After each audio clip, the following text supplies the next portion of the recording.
Good morning all of you. This is Aruna Bhadgotia. आज जो हम टॉपिक ले रहे हैं उसका नाम है रेस्पिरेशन इन बैक्टीरिया, और एक और मैं टॉपिक इसके साथ ही आपको कंप्लीट करवाऊंगी जिसका नाम है इकोनॉमिकल इम्पोर्टेंस ऑफ बैक्टीरिया। मेरी कॉमन वीडियो बना रही हूँ, इंग्लिश मीडियम और हिंदी मीडियम की। आपको मैं बता देती हूँ रेस्पिरेशन इन बैक्टीरिया क्या होता है। देखो, बैक्टीरिया भी जो होते हैं वो शोषण करते हैं, पर चूंकि आपने देखा होगा कि बैक्टीरिया की जो वैरायटी होती है वो अलग अलग होती है, तो उस बेस पर अगर देखा जाए तो जो बैक्टीरिया होते हैं वो क्या करते हैं, दोनों तरह से चूंकि ऑक्सीजन की उपस्थिति में भी ये श्वसन करते हैं और ऑक्सीजन की अनुपस्थिति में भी ये श्वसन करते हैं। तो ऑक्सीजन की उपस्थिति और अनुपस्थिति मतलब के आधार पर हम इन्हें दो भागों में बांटते हैं, जिसको कि हम बोलते हैं एरोबिक और एनएरोबिक बैक्टीरिया, ऑक्सी और अनॉक्सी जीवाणु, है ना। क्या बोलते हैं इसको? ऑक्सी और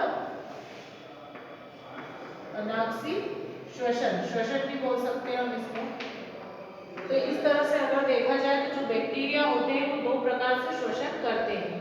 पहले जो होते हैं एरोबिक रेस्पिरेशन करते हैं और दूसरे जो होते हैं एनएरोबिक रेस्पिरेशन करते हैं। ये भी जो होते हैं, अब एरोबिक क्या होते हैं? ऐसे बैक्टीरिया जो ऑक्सीजन की उपस्थिति में ही रेस्पिरेशन करेंगे या श्वसन करेंगे, तो उनको हम क्या बोलते हैं? एरोबिक या ऑक्सी बैक्टीरिया बोलते हैं। ऐसा श्वसन जो किसकी अनुपस्थिति में होता है? ऑक्सीजन की अनुपस्थिति में होता है, इसको एनाएरोबिक रेस्पिरेशन या अनाक्सी श्वसन कहा जाता है, ऐसी विधि को। पर इसमें भी अगर देखा जाए तो कुछ ऐसे बैक्टीरिया होते हैं जो एडॉप्टेशन करते हैं।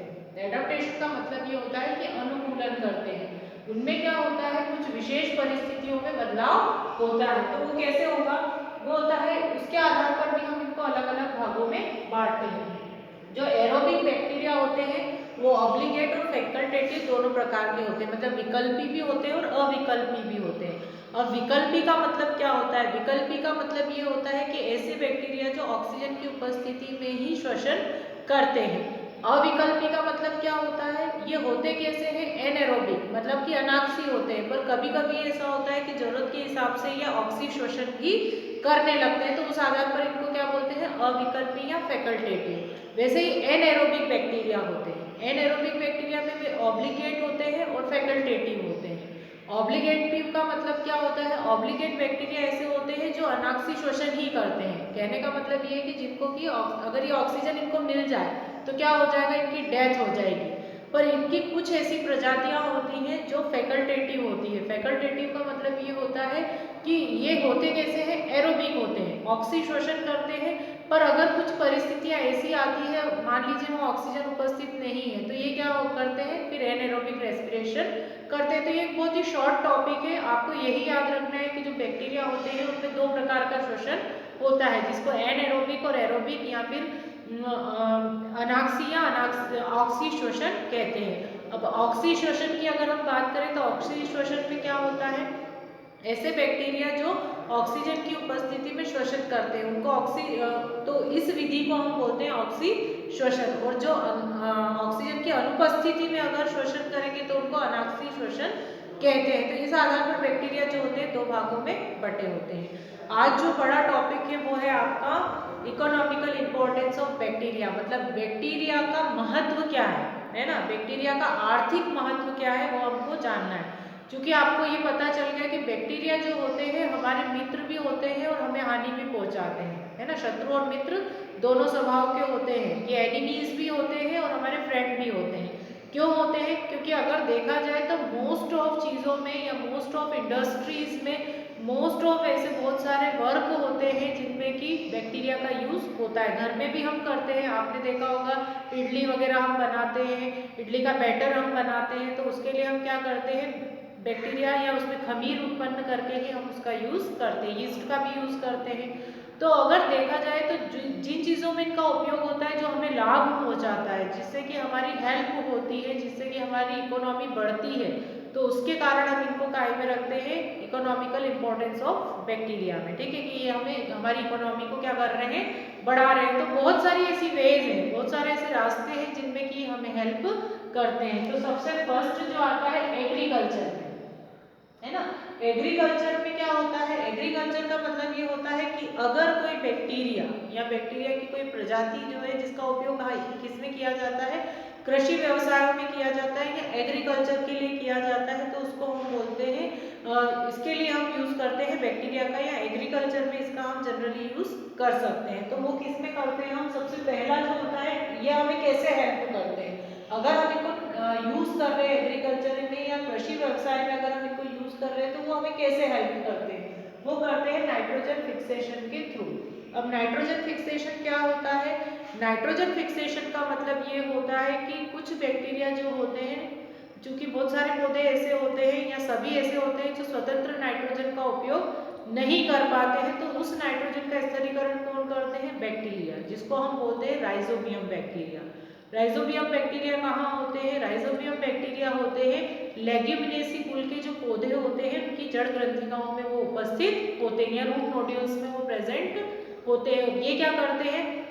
एटमॉस्फेयर में जो नाइट्रोजन होती है उस नाइट्रोजन का ये यूज करते हैं, उसको नाइट्रेट और नाइट्राइट में बदलते हैं। जब ये नाइट्रेट और नाइट्राइट में बदला जाता है इसको नाइट्रोजन को, तो फिर प्लांट क्या करते हैं? इसको एब्जॉर्ब करते हैं और अपने अंदर वाइटामिन या अपने अंदर ये किसका निर्माण करेंगे? प्रोटीन का निर्माण करेंगे।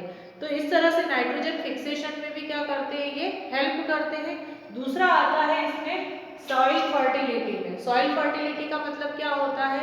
जनरली अगर देखा जाए तो बैक्टीरिया जो होते हैं वो डिकम्पोजिशन में बहुत हेल्प करते हैं, जैसे नॉस्टॉक है, एनावीना है, ये जो ऐसे बैक्टीरिया हैं जिनका यूज होता है, अगर ये तो एल्गी है, पर बहुत सारे ऐसे बैक्टीरिया हैं जैसे कि नाइट्रोसोमोनास बैक्टीरिया है ना, तो ये क्या करते हैं? जो डेड ऑर्गेनिक सब्सटेंस होते हैं, मतलब कोई एनिमल बॉडी हो या कोई प्लांट की बॉडी हो, तो उसको क्या कर देते हैं? ये डिकम्पोज्ड कर देते हैं, और डिकम्पोज्ड करके वो किस में मिक्स कर देते हैं? वो मिक्स कर देते हैं सॉइल के अंदर। तो अगर ये सॉइल में मिक्स होगा तो क्या होगा? सॉइल की फर्टिलिटी बढ़ जाती है ना, उर्वरक क्षमता उसकी क्या होती है? उर्वरकता उसकी क्या होती है? बढ़ जाती है, जिसके कारण कि पौधों को हेल्प मिलती है। तो एग्रीकल्चर में ये टू टाइप से यूज हो सकता है इसका। पहला यूज क्या होता है इसका? नाइट्रोजन फिक्सेशन के लिए, और दूसरा होता है सॉइल फर्टिलिटी के लिए। देन थर्ड सेकंड जो है, ये फर्स्ट हो गया एग्रीकल्चर, सेकंड होता है इंडस्ट्रियल यूज। अब इंडस्ट्री जो होती है, इंडस्ट्री मतलब कि बड़े बड़े जो कंपनीज होती है, कारखाने जो होते हैं, उनमें व्यवसाय के लिए भी इसका उपयोग किया जाता है ना, इंडस्ट्रियल लेवल पर भी इसका उपयोग किया जाता है। सबसे फर्स्ट जो है वो है डेयरी प्रोडक्ट में। डेयरी प्रोडक्ट जो होते हैं वो बिना बैक्टीरिया के यूज के नहीं बन सकते हैं।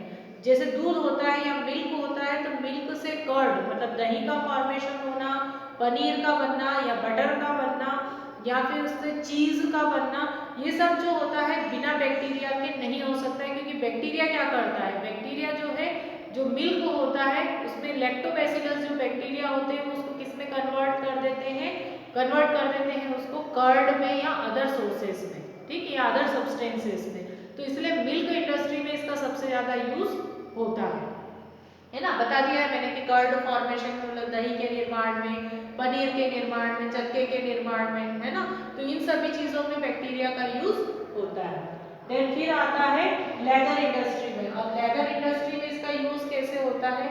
जितना भी चमड़ा निकलता है या लेदर निकलता है उस पर हेयर्स लगे होते हैं, बाल लगे होते हैं, तो उसकी हेयर की टैनिंग करनी होती है। टैनिंग करने मतलब कि उसके बालों को हटाने के लिए इस पर क्या कर देते हैं? इसमें बैक्टीरिया को डेवलप करते हैं या ग्रोथ करवाते हैं, जिससे बैक्टीरिया क्या करते हैं? उस पर हेयर को रिमूव कर देते हैं और जो पतली स्किन जो रहती है केवल वही बचती है। तो लेदर इंडस्ट्री में भी इसका यूज होता है, मतलब कि लेदर इंडस्ट्री में कैसे यूज करते हैं? ये चमड़े की टैनिंग में या लेदर की टैनिंग में इसका यूज होता है।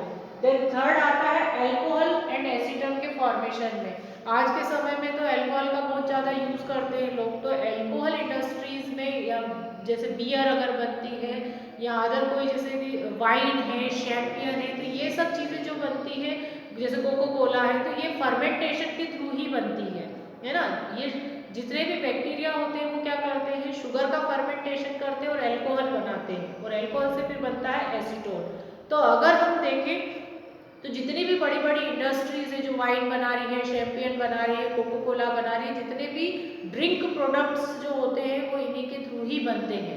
तो उसमें क्या होता है? जैसे अंगूर है, अंगूर का यूज करते हैं, ऑरेंज फ्रूट्स को सड़ाते हैं, और फ्रूट को सड़ाया किससे जाता है? बैक्टीरिया या यीस्ट की हेल्प से, और जब उसका फर्मेंटेशन हो जाता है तो फर्मेंटेशन से जो लिक्विड फॉर्म होता है उसको हम बोलते हैं अल्कोहल या एसीटोन।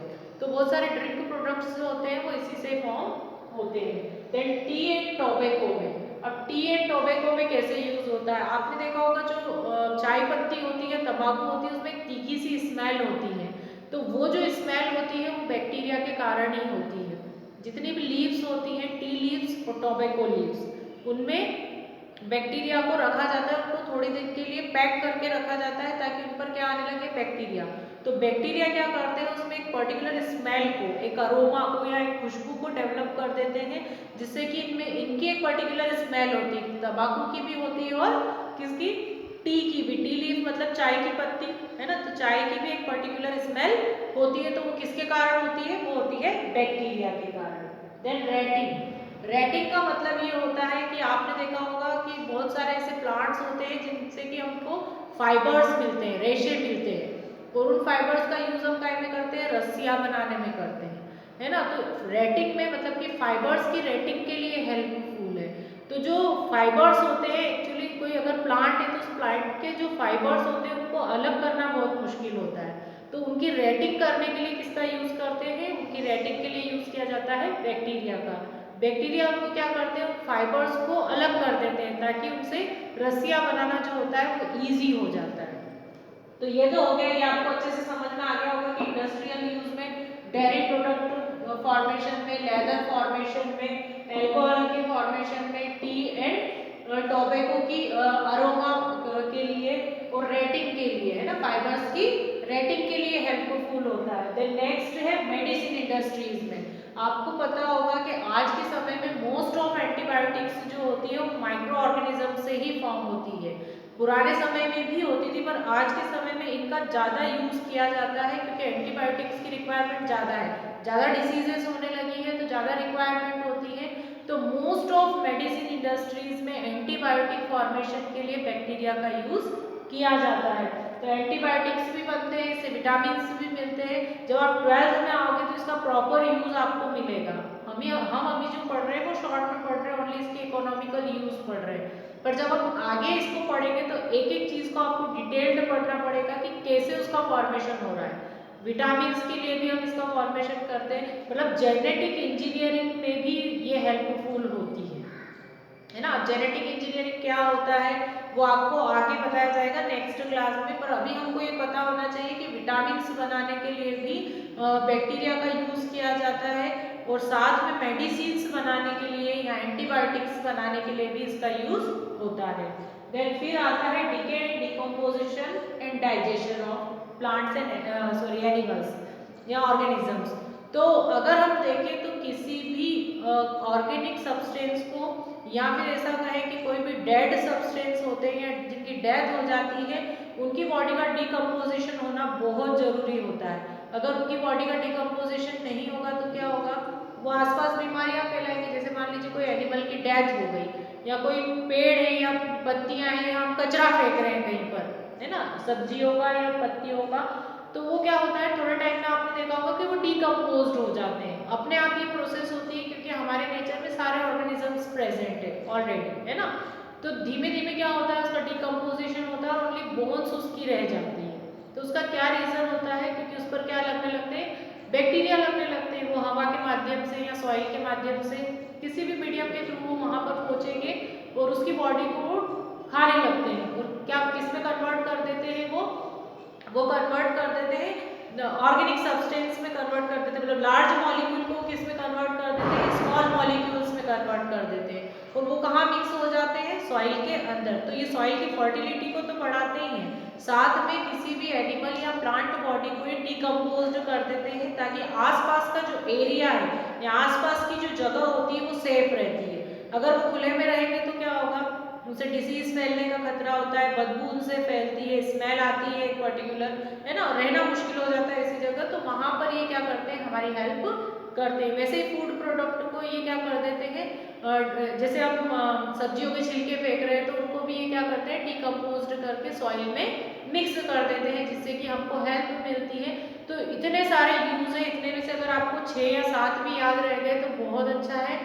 फर्स्ट मैंने क्या बताया एग्रीकल्चर में नाइट्रोजन फिक्सेशन में, देन फर्टिलिटी ऑफ सॉइल मतलब सॉइल की या मिट्टी की उर्वरा शक्ति बढ़ाने में, देन फिर dairy product, alcohol, acetone, rating of fibers, then उसके बाद मेडिसिन के बाद विटामिन फॉर्मेशन, फिर उसके बाद डिकम्पोजिशन ऑफ एनिमल और प्लांट बॉडी, और उसके साथ ही हमने एक और पढ़ा था डाइजेशन, एक चीज और है डाइजेशन कैसे करते हैं ये। जनरली अगर देखा जाए तो हमारी बॉडी के अंदर और एनिमल बॉडी के अंदर भी बैक्टीरियाज होते हैं। तो ये क्या करते हैं हमारी एलिमेंट्री कैनाल के अंदर होते हैं। एलिमेंट्री कैनाल मतलब कि हमारी आहार नाल के अंदर, और ये क्या करते हैं हमारे फूड को डाइजेस्ट करने में हेल्प करते हैं। इनसे जल्दी हेल्प मिलती है कि हमारा फूड जो होता है वो प्रॉपर डाइजेस्ट होता है और जल्दी होता है। तो ये हमारे लिए एक तरह से देखा जाए तो हेल्पफुल बैक्टीरिया की या बैक्टीरिया की हेल्प के कारण ही ये पॉसिबल होता है। अब नेक्स्ट जो वीडियो है उसमें मैं इसको बताऊंगी कि ये एनिमीज कैसे हैं, मतलब ये हमको हानि कैसे पहुंचाते हैं। Thank you.